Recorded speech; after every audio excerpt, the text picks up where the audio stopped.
అందరికీ నమస్కారం. ఈరోజు డే 9 ఆఫ్ దసరా. ఈరోజు మనం దుర్గాదేవి గురించి తెలుసుకుందాం.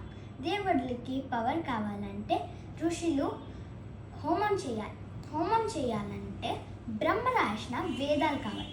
ఒకరోజు దుర్గాసురుడు అని ఒక రాక్షసుడు రోజు బ్రహ్మని ప్రే చేస్తారు.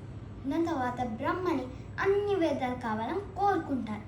బ్రహ్మ ఇచ్చేస్తారు. వేదాలు లేకుండా ఋషులు హోమం చేయడం మానేస్తారు. వాన ఉండదు, అందరు ఫుడ్ లేకుండా చచ్చిపోతారు. దేవుళ్ళు హైడ్ చేస్తారు. ఇంకా దేవుళ్ళు పవర్స్ కూడా పోతాయి. దాని తర్వాత అందరు దేవుళ్ళు అమ్మవారి దగ్గర సొల్యూషన్ కోసం వెళ్తారు. అమ్మవారు చూసేసి ఏడుస్తుంది. ఆ వాటర్ రివర్స్ లాగా అయిపోతాయి.